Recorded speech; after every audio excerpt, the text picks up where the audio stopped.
이 시간 함께 은혜를 나누고자 하는 말씀은 골로새 4장 2절로 6절입니다. 성경을 가져오신 분은 성경을 찾으시는데 신약 성경 제가 가진 성경으로는 328페이지입니다. 주보를 보셔도 됩니다. 하나님이 이 시간에 저와 여러분들에게 주시는 말씀이니까 같이 합독하도록 하겠습니다. 다 같이 골로새 4장 2절부터 6절까지 다 같이 읽겠습니다. 기도를 항상 힘쓰고 기도에 감사함으로 깨어 있으라. 또한 우리를 위하여 기도하되 하나님이 전도할 문을 우리에게 열어주사 그리스도의 비밀을 말하게 하시기를 구하라. 내가 이것을 인하여 매임을 당하였노라. 그리하면 내가 마땅히 할 말로서 이 비밀을 나타내리라. 의인을 향하여서는 지혜로 행하여 세월을 아끼라. 너희 말을 항상 은혜 가운데서 소금으로 고르게 함같이 하라. 그리하면 각 사람에게 마땅히 대답할 것을 알리라. 아멘.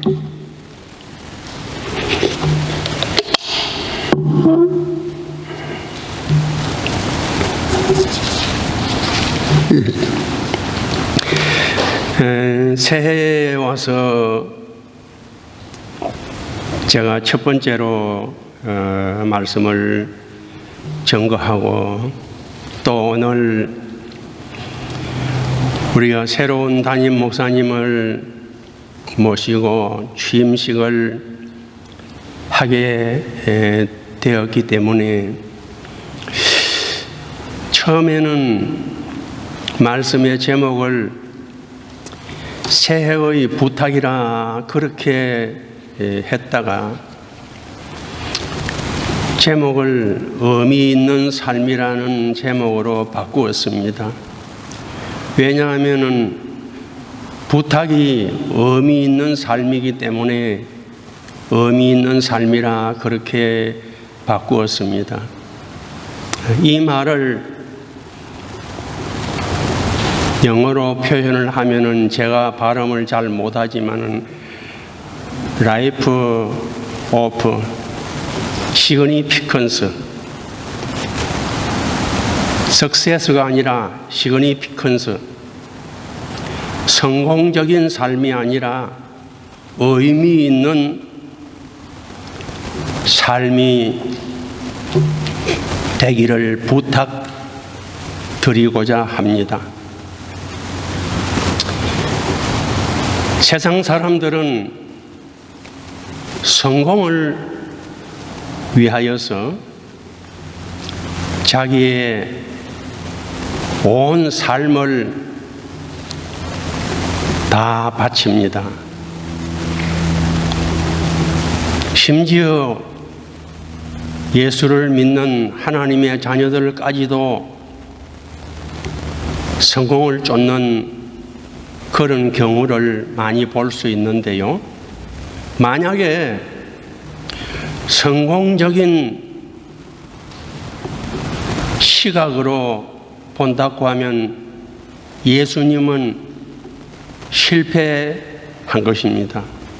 왜냐하면 33세의 꽃다운 나이에 십자가에 못 박혀서 돌아가셨으니까 성공적인 시각으로 보면은 실패한 인생입니다. 그러나 의미 있는 삶의 시각으로 본다고 하면은 십자가에 달려서 살찢고 피 흘려서 만인류의 구원의 길을 열어주셨으니까 그보다 더 의미 있는 삶이 세상에 어디에 또 있겠습니까?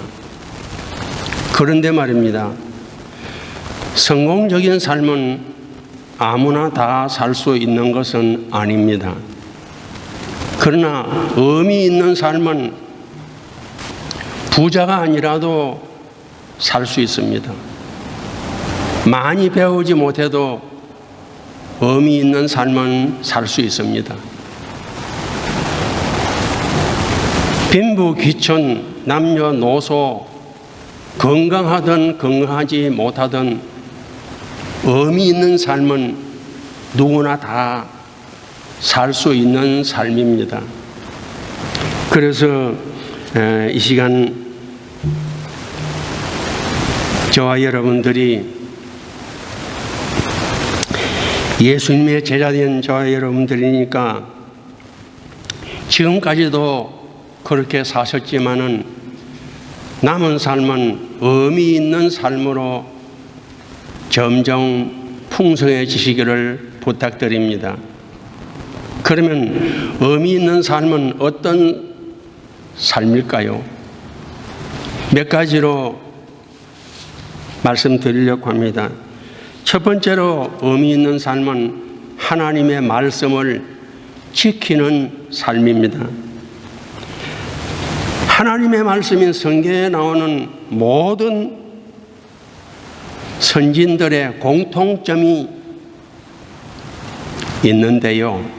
그것이 뭐냐면은 하나님의 말씀을 지켰다는 공통점입니다. 아브라함도 모세도 마리아도 요셉도 또 사도들도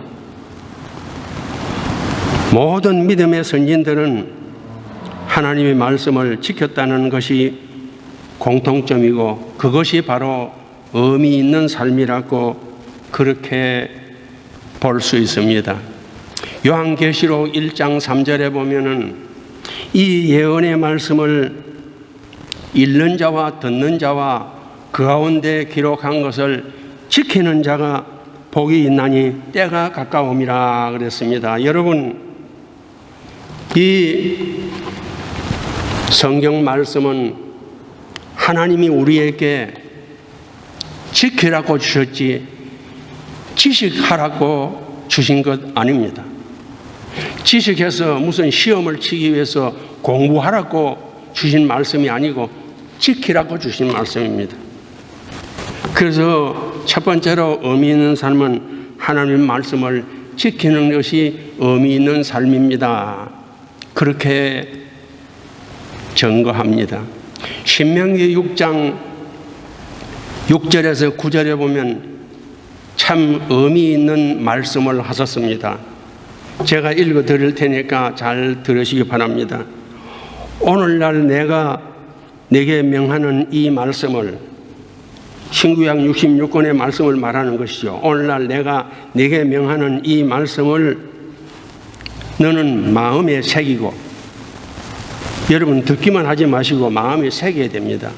마음에 새기고 네 자녀에게 부지런히 가르치며 집에 앉았을 때든지 길에 행할 때든지 누웠을 때든지 일어날 때든지 이 말씀을 강론할 것이며 너는 또 그것을 네 손목에 메어 기호를 삼고 네 미간에 붙여, 미간 이마입니다. 미간 이마에 붙여서 내 미간에 붙여서 표를 삼고 또 네 집 문설주와 바깥 문에 기록할지니라. 이 말씀대로 하면은 이스라엘 백성들이 앉아서도 하나님 말씀이 보여야 되고 누워서도 하나님 말씀이 보여야 되고 집을 나설 때도 집 문설주에 기록했으니까 나설 때도 하나님 말씀이 보여야 되고 또 집에 들어올 때도 하나님 말씀이 보여야 되고 왜 이렇게 사방에 하나님의 말씀이 보이도록 기록을 해서 우리에게 주셨냐 하면 지키라고 주신 것입니다. 야고보서에 보면은 알고도 행하지 않는 것은 죄라고 말했습니다. 그래서 우리가 살인을 하지 않고 무슨 도적질을 하지 아니해도 하나님의 말씀을 지키지 아니하면은 그건 죄가 되는 것입니다. 그렇기 때문에 하나님 말씀을 지켜야 됩니다. 어떤 사람이 예수님에게 찾아와서 선생님, 계명 중에 어느 계명이 가장 큽니까? 그럴 때 예수님이 하신 말씀이 네 마음을 다하고 뜻을 다하고 힘을 다해서 하나님을 사랑하고 내 이웃을 내 몸같이 사랑하라, 그렇게 말씀해 주었습니다. 우리가 하나님을 어떻게 사랑할 수 있습니까? 하나님을 사랑할 수 있는 방법은 성경이 우리에게 말하기를 계명을 지키는 것이 하나님을 사랑하는 것이라 그래 말했습니다. 요한복음 14장 15절에 보면 너희가 나를 사랑하면 내 계명을 지키리라 그랬습니다. 그래서 하나님의 말씀인 이 계명을 지키는 것이 하나님을 사랑하는 것이라고 그렇게 말해주고 있습니다. 이 계명을 지키는 것은 다른 말로 하면 순종하는 것입니다. 중세에 유럽의 어떤 수도원에 2명의 청년이 수도사가 되겠다고 찾아갔습니다. 수도원 원장이 이 2명의 청년에게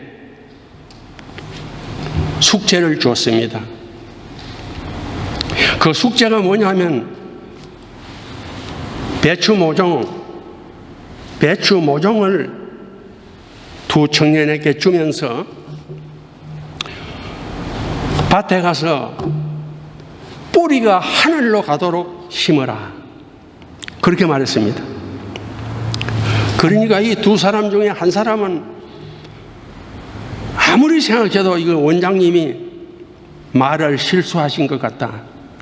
어떻게 모종의 뿌리가 하늘로 가도록 심으라고 말할 수 있느냐, 이건 말을 잘못한 것이다, 그렇게 생각하고 한 사람은 뿌리를 땅에 묻었습니다. 나머지 한 사람은 원장님이 이렇게 말씀할 때는 무슨 뜻이 있을 것이다, 그렇게 생각하고 뿌리가 하늘로 가도록 심었습니다. 그리고 돌아왔습니다. 원장님이 물었습니다. 어떻게 심었느냐? 그러니까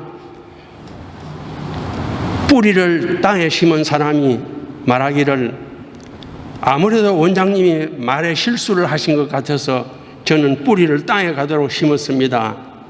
그러니까 이 수도원 원장이 그 청년에게 말하기를 당신은 세상에 나가서 선생 노릇이나 해라, 그렇게 말했다고 합니다. 이것이 하나님의 말씀을 순종하는 데 참 좋은 예로 널리 전해지고 있습니다. 오늘날 우리가 세상을 살아가면서 하나님의 말씀을 지키는 것은 어떻게 보면은 바보 같은 일입니다. 바보 같은 일이에요. 그러나 여러분, 예수님이 그런 의미로 보면 바보 예수님 아닙니까? 십자가에 못 박혀서 살찢고 피 흘리기까지 순종했으니까 바보 예수님입니다. 또 믿음의 선진들도 보면은 그렇습니다. 풀무불에 던짐을 받은 사드락이나 메삭이나 아벤노고도 보면 바보 같습니다. 사자굴에 던짐 받은 다니엘도 보면은 바보 같습니다. 모진 고문을 견디지 못해서 순교를 당한 우리의 모든 믿음의 선진들도 바보 같죠. 그렇지만은 그들은 다 하나님의 말씀을 지킴으로 의미 있는 삶을 살고 간 것입니다. 오늘날 자기 삶을 모두 포기하고 낯설고 물선대 가서 선교를 하는 선교사들 또한 마찬가지입니다. 자기의 모든 삶을 포기하고 가서 선교를 하는 그런 분들은 다 의미 있는 삶을 살기 위해서 그렇게 하고 있는 것이 아니겠습니까? 그러므로 저와 여러분들의 남은 삶은 하나님을 사랑함으로써 계명을 지키고 순종하는 삶으로 내 이웃을 내 몸같이 사랑하는 마음으로 내가 싫은 것을 상대에게 하지 마십시오. 내가 싫으면 다른 사람에게도 그렇게 하면 안 됩니다. 자기가 싫은 것을 다른 사람에게 한다는 것은 이웃을 내 몸같이 사랑하지 않는 것입니다. 내가 싫은 것은 남에게도 하지 말고 또 하나님을 사랑함으로 모든 현실에서 하나님 말씀을 지켜나가심으로 의미 있는 삶으로 남은 삶이 점점 풍성하시기를 부탁드립니다. 두 번째로 의미 있는 삶은 기도에 항상 힘쓰는 삶이라고 오늘 본문 2절에 말씀하고 있습니다. 기도에 항상 힘쓰고 그랬습니다.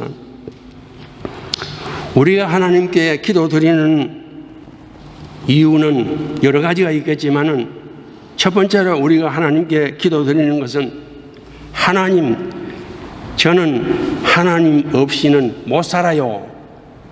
우리가 하나님께 기도드리는 그 기도의 의미가 하나님, 저는 하나님 없이는 못 살아요. 또 하나는 기도는 하나님이 우리를 가까이 하게 만드는 방법입니다. 신명기 4장 7절에 보면은 우리 하나님 여호와께서 우리가 그에게 기도할 때마다 우리에게 가까이 함이라. 우리가 기도할 때마다 하나님이 우리와 가까이 하신다고 했습니다. 그래서 왜 기도해야 되나? 첫째는 하나님, 저는 하나님 없이 못 살아요. 그리고 기도하는 것은 하나님이 우리를 가까이 하게 하신다.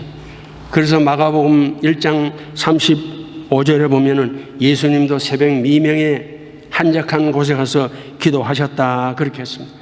데살로니가 전서 5장 17절에 보면 쉬지 말고 기도하라 그렇게 말했습니다. 어떻게 우리가 쉬지 말고 기도만 합니까? 일도 해야 되고 밥도 먹어야 되고 잠도 자야 되고 여러 가지 볼일도 보고 해야 되는데 어떻게 쉬지 말고 계속 기도할 수 있습니까? 그것은 여러 가지 의미가 있겠지만 우리가 기도를 드릴 때에 끈질기게 기도하라는 그런 의미도 될 수 있습니다. 그리고 다른 말로 하면 쉬지 말고 기도하라는 말은 우리의 삶 자체가 기도적인 삶이 돼야 된다는 그런 의미도 있습니다. 그러므로 우리 성도가 기도를 게을리하고 등한시하는 것은 하나님 저 안 도와줘도 돼요. 또 기도를 형식적으로 외식적으로 그렇게 하면 도와주려면 도와주고 도와주기 싫으면 그만두세요 하는 그런 뜻이 됩니다. 진심 있는 그런 기도가 되어야 되죠. 이 기도에 대해서 좋은 예가 있는데요. 어떤 가정에서 전에도 한번 말씀드렸는지 모르겠습니다. 어떤 가정에서 다섯 살 난 아이가 있었는데 날씨가 너무 더워서 아버지에게 수영장에 가자고 부탁을 했습니다. 그러니까 아버지가 그 아들에게 말하기를 다음에 가자. 왜요? 오늘은 돈이 없다. 그러니까 이 아이가 방에 들어가서 문을 닫고는 하나님 앞에 기도드렸습니다. 하나님, 날씨가 너무 더워서 수영장에 가고 싶은데 우리 아버지가 돈이 없어서 못 간대요. 하나님 어떻게 좀 해보세요. 그렇게 간단하게 그렇게 기도했어요. 그리고는 수영복을 입고 문 앞에 가서 앉아서 하나님이 어떻게 하시는지 보겠다고 하면서 문 앞에 앉아서 기다리고 있었습니다. 하나님 좀 어떻게 해보세요. 그러고는 수영복을 입고 문 앞에 앉아서 기다리고 있습니다. 그랬더니 조금 있으니까 소나기가 막 쏟아졌대요. 그래서 기도에 대하여서 이야기할 때 자주 하는 예가 있습니다.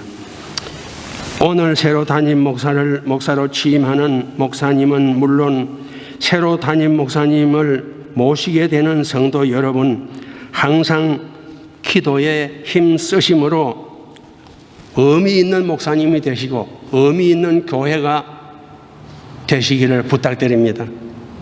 세 번째로 의미 있는 삶은 감사에 깨어 있으라고 했습니다. 2절에 그렇게 말했습니다. 감사함으로 깨어 있으라 그랬습니다. 감사에 잠들지 마십시오. 감사에 깨어 있어야 의미 있는 삶입니다. 데살로니가전서 5장 18절에 보면 범사에 감사하라 이는 그리스도 안에서 너희를 향한 하나님의 뜻이니라 했습니다. 감사에 깨어 있는 것이 하나님의 뜻이라고 말했습니다. 감사에 깨어 있으라 하는 말은 좋을 때도 감사하고 안 좋을 때도 감사하고 항상 감사해야 됩니다. 좋을 때만 감사하고 안 좋을 때 감사하지 않으면 그것은 범사에 감사하는 것이 아닙니다. 전도서 7장 14절에 보면 형통한 날에는 기뻐하고 공고한 날에는 생각하라.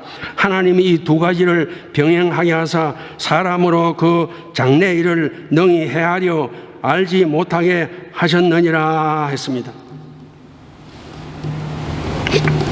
모든 사람에게는 정도와 종별의 차이는 있지만은 누구나 다 형통한 일도 겪게 되고 곤고한 일도 겪게 됩니다. 나만 곤고한 건 아닙니다. 정도의 차이만 있지 다른 사람에게도 곤고한 일이 있습니다. 형통한 일과 곤고한 일은 사람이 이 세상을 살아가는 동안에 누구나 다 당하는 일입니다. 그래서 이 범사에 감사하라는 이 말씀을 잘 표현한 것이 시편 23편이라고 생각합니다. 우리가 너무 잘 아는 말씀이죠. 시편 23편 1절에서 보면은 여호와는 나의 목자시니 내가 부족함이 없으리로다. 그가 나를 푸른 초장에 누이시며 쉴 만한 물가로 인도하시는도다. 내 영혼을 소생시키시고 자기 이름을 위하여 의의 길로 인도하시는도다. 여기까지는 형통한. 그 다음에 4절부터는 내가 사망의 음침한 골짜기로 다닐지라도 공고한 일. 그러니까 여호와는 형통할 때도 나의 목자시고 공고할 때도 나의 목자가 되셔서 형통할 때도 공고할 때도 우리의 목자가 되셔서 하늘나라로 우리를 인도하시는 목자이십니다. 그래서 여호와는 나의 목자시니 그러니까 좋은 때만 목자라고 생각하지 마십시오. 공고할 때도 여호와는 나의 목자입니다. 형통할 때도 공고할 때도 우리를 하늘나라로 인도하시는 목자이시니까 범사에 감사해야 된다는 말입니다. 실제로 다윗 왕은 공고할 때는 믿음이 깨어 있었습니다. 그러나 형통할 때는 왕궁에서 낮잠을 자다가 죄를 지었습니다. 그게 형통하다고 다 좋은 건 아니에요. 그렇다고 항상 공고만 있었어도 사람이 힘들겠지요. 그렇지만 형통할 때도 공고할 때도 여호와는 나의 목자라는 그런 믿음을 우리가 가진다면 범사에 감사할 수 있지 않겠는가 생각합니다. 우리가 감사를 하면은 감사할 일이 또 생기지만 감사를 안 하면은 감사할 일이 생기지 않습니다.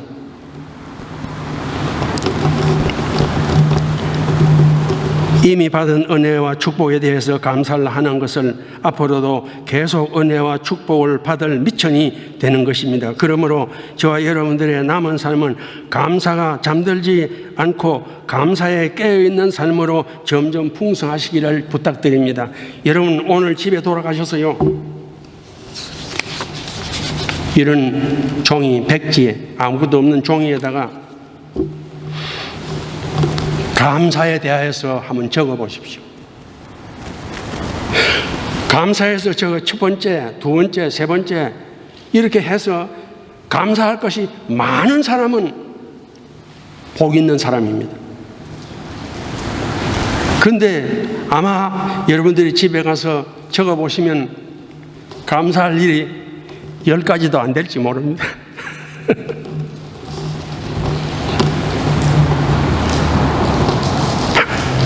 꼭 집에 가서 감사의 리스트를 한번 적어 보십시오. 큰 것만 감사하다 생각하지 말고 작은 것까지 다 많이 적어서 그 감사의 수가 많을수록 복 있는 사람입니다. 감사에 깨어있음으로 의미 있는 삶이 되도록 우리 함께 노력합시다. 네 번째로 의미 있는 삶은 교회 생활에 승리하는 것이 의미 있는 삶입니다. 교회 그러면 예배입니다. 예배 그러면 교회입니다. 예배와 교회는 하나입니다. 저희 여러 번 말씀드렸지만 이 건물이 예배당 아닙니다. 그렇기 때문에 바울 서신에 보면은 여러분 신약 성경 읽어보시면서 눈여겨보셨는지 모르겠습니다만은 신약 성경에 보면요, 내 집에 있는 교회, 내 집에 있는 교회, 그게 4번이 나와요. 4번 나와요. 로마서 16장에 내 집에 있는 교회라는 말 나오고, 고린도전서 16장에 내 집에 있는 교회, 또 골로새에서도 내 집에 있는 교회, 빌레몬에서도 내 집에 있는 교회, 집에 있는 교회, 집에 있는 교회, 집에 있는 교회. 왜 성경에 4번이나 나오겠습니까? 초대교회는 대부분 집에서 모였습니다. 특수한 경우를 제외하고는 거의 집에서 모였습니다. 그러니까 이 건물이 아니라 교회는 예수 믿는 사람들이 모인 그 모임이 교회입니다. 그러면 예수 믿는 사람들이 왜 모이느냐? 뭐 하려고 모이느냐? 뭐 세상 자랑하려고 모이는 게 아니고 예수 믿는 사람이 모이는 것은 예배가 주목적입니다. 그러니까 집에서 모이든 교회에서 모이든 결국 예수 믿는 사람은 모이면은 첫 번째로 예배를 드립니다. 그렇기 때문에 교회 생활에 승리하는 것은 예배 생활에 승리하는 것이라고도 말할 수 있습니다.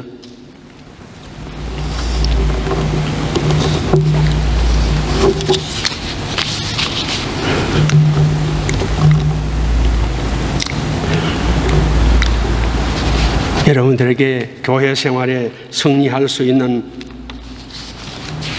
비결을 2가지로 말씀드립니다. 지금 제가 말씀드리는 거 잘 들립니까? 잘 들립니까? 네. 저는 귀가 좀 둔해서 이 마이크 소리를 잘 못 알아듣겠어요. 교회 생활에 승리하고 예배 생활에 승리할 수 있는 비결은 첫 번째로 예배에 빠지지 마십시오.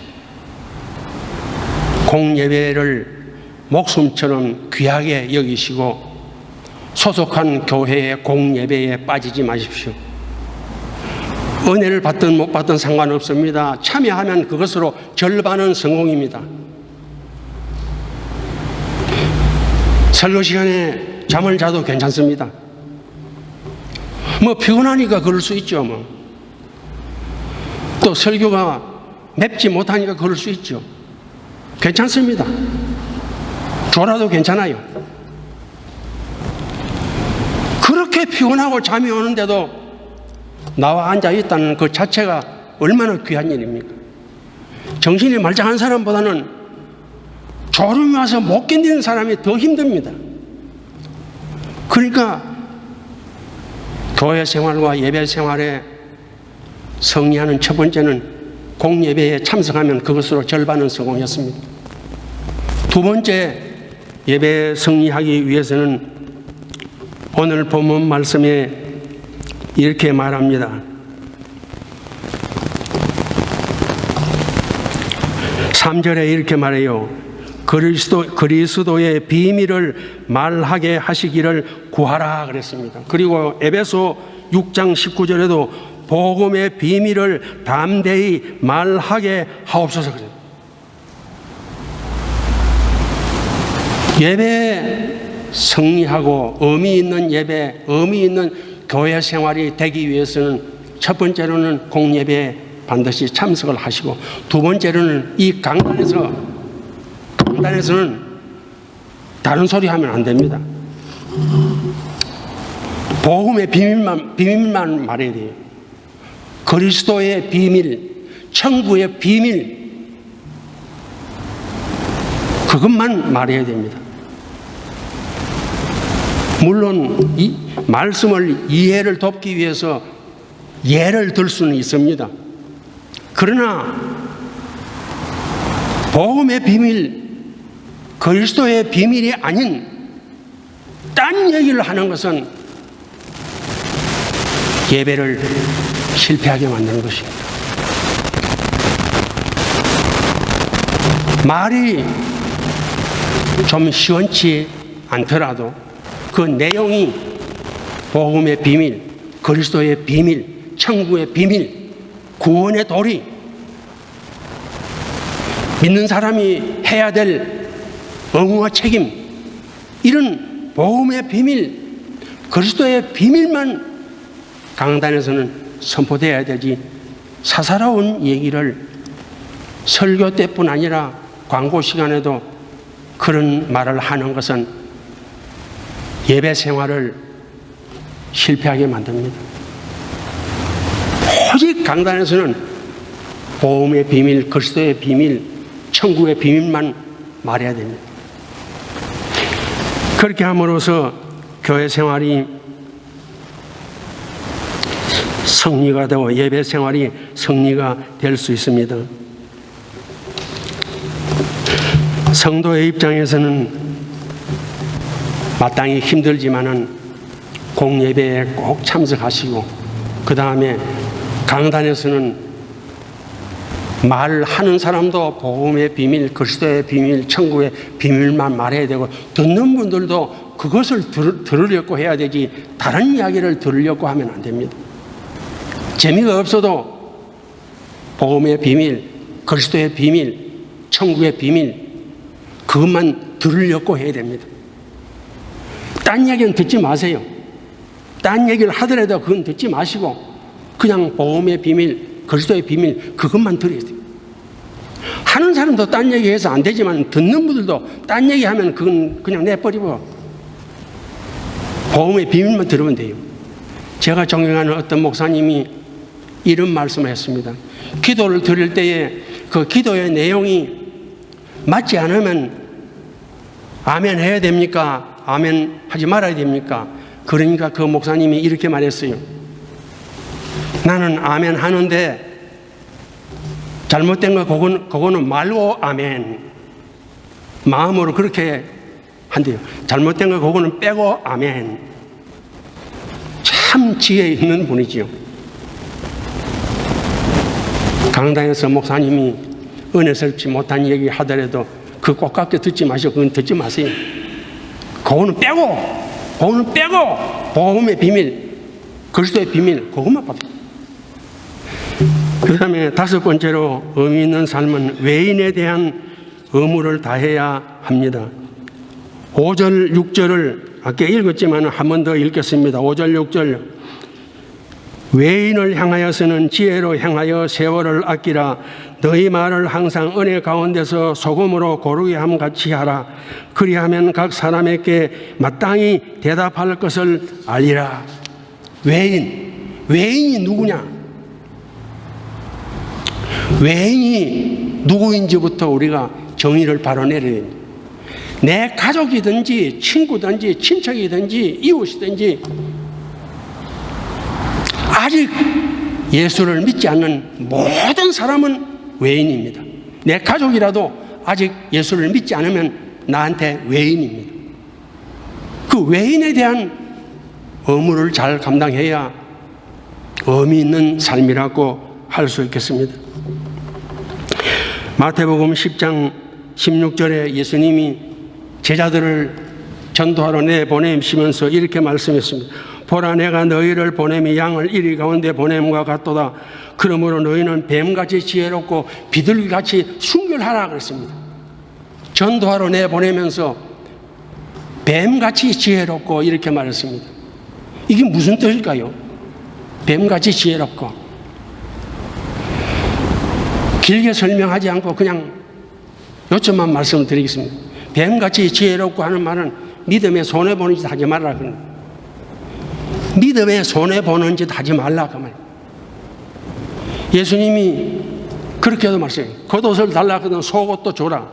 오리를 가자 하거든 심리를 가라. 그건 마찬가지예요. 믿음에 손해보지 말라 그래요. 그것을 뒤집어 말하면 믿음에 유익하도록 하라는 말입니다. 그러면 믿음에 유익한 것이 무엇이겠습니까? 가장 믿음에 유익한 것이 복음을 외인들, 아직 믿지 않는 사람들에게 복음을 전하는 것입니다.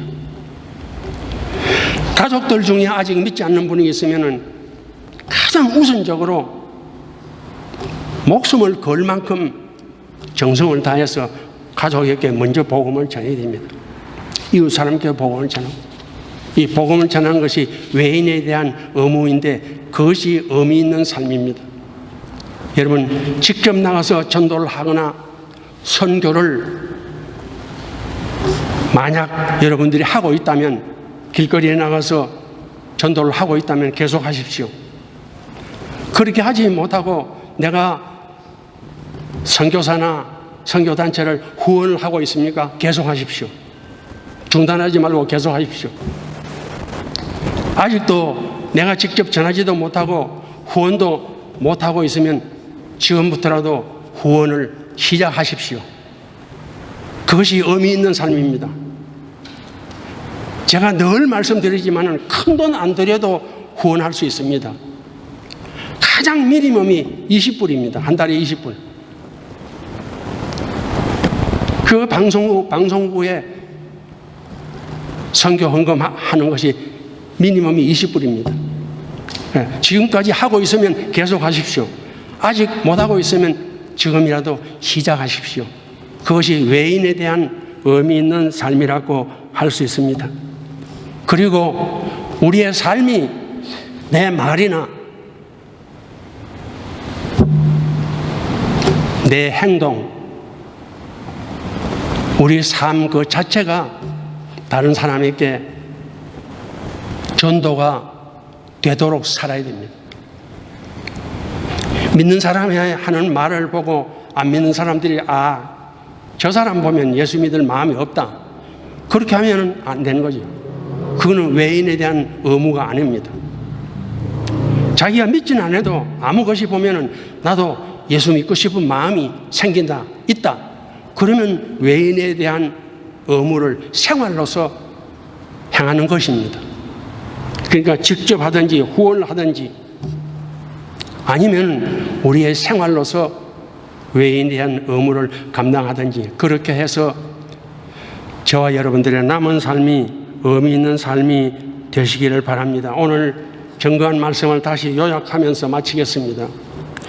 성경은 골로새 4장 2절로 6절이고 제목은 의미 있는 삶인데요. 성도의 삶은 성공적인 삶보다는 의미 있는 삶이 더 성경적이라고 믿습니다. 의미 있는 삶을 5가지로 말씀드렸는데 첫 번째는 하나님 말씀을 지키는 것이라고 말씀드렸습니다. 여러분, 지금 역사를 보면요, 예수님 이후에 19세기까지는 신본주의가 세상을 지배했다고 해도 과언이 아닙니다. 그런데 20세기 들어와서 인본주의가 세상을 지배했다고 해도 과언이 아닙니다. 그러면 21세기 오늘날에는 어떻습니까? 신본주의도 아니고 인본주의도 아니고 물본주의입니다. 물본주의. 그건 돈을 말하는 게 아닙니다. 여러분 지금 만약에 여러분께 스마트폰, 셀폰을 다 회수를 해요. 그리고 며칠간 휴대전화 없이 살아보라 그러면 불안해서 못 견딜 겁니다. 아마 1시간만 자기 휴대전화가 없어도 불안해서 못 견딜 겁니다. 거기서 더 나아가서 지금은 가짜 사람이 모든 걸 차차 지배하기 시작했습니다. 모르겠습니다. 이 가짜 사람이 사람을 만들 때에 뭔가 잘못 만들어가지고 진짜 사람을 공격하려는지도 모르겠습니다. 그러나 세상이 그렇게 바뀌어져 가도요, 신본주의에서 인본주의로, 인본주의에서 물본주의로 이렇게 바뀌어 가더라도 저와 여러분들은 다른 사람을 탓하지 마시고, 그렇게 가는 세상을 탓하지 마시고, 그냥 우리는 좀 바보 같지만은 하나님 말씀을 지켜내는 삶을 살아야 됩니다. 왜냐하면 우리는 천국 가야 되잖아요. 우리는 천국 가야 되잖아요. 그러니까 다른 사람이 안 지킨다고 비난하거나 탓하지 말고, 세상이 그렇다고 탓하지 말고, 그냥 우리 자신이 말씀을 지켜내는 삶을 살아야 됩니다. 그것은 우리가 하나님의 자녀요, 언젠가는 천국을 가야 되니까요. 두 번째로 의미 있는 삶은 항상 기도하는 삶이라고 말씀드렸고, 세 번째로는 감사에 깨어있는 삶이라고 말씀을 드리는데, 이 감사에 깨어있는 삶에 대해서 조금 더 첨부를 하겠습니다. 미국 사람들은 잘 모르겠습니다. 한국 사람들은 보면은 아마 100명 중에 90명 이상은 자기 부부에 대해서 별로 좋은 인상을 못 가지고 있을 겁니다. 하나님이 왜 나한테 이딴 남편을 짝지어 줬나, 이딴 아내를 짝지어 줬느냐. 아마 100명 중 한 90명은 대부분 그런 생각하지 않을까 싶습니다. 물어보면 아니라고 하겠죠. 그러나 마음은 그런 게 대부분 그런 불만이 있습니다. 하나님만 아니면 쳐버리고 혼자 살겠다, 그런 생각을 할 수 있습니다. 그러면요, 점점 안 좋은 남편 되고, 안 좋은 아내 되고, 안 좋은 부모 되고, 안 좋은 자녀 되고, 교회에서도 마찬가지예요. 하나님 왜 이딴 목사를 우리 교회 목사로 세워주었습니까? 그러면 점점 안 좋은 목사 됩니다. 목사도 마찬가지입니다. 하나님 왜 이딴 교회를 저에게 맡겨줬습니까? 그러면 점점 안 좋은 교회 됩니다. 그러나 안 좋더라도 하나님 이런 목사님을 주어서 감사합니다, 감사합니다, 감사합니다. 그러면 그 목사님이 좋은 목사님으로 바뀔 수 있습니다. 좋은 남편으로, 좋은 아내로, 좋은 부모로, 좋은 자녀로 바뀔 수 있습니다. 감사하면 그렇게 바뀔 수 있습니다. 그 다음에 네 번째는 교회 생활에 승리하십시오 그랬고, 다섯 번째는 외인에 대한 의무를 감당하십시오. 첫 번째에서 네 번째까지는 이미 예수 믿는 우리가 하나님 앞에 거룩하게 되어져 가는 과정입니다. 첫 번째에서 네 번째까지는. 그러나 다섯 번째는 교회 밖에 있는 사람들, 믿지 않는 사람들을 향한 의무와 책임입니다.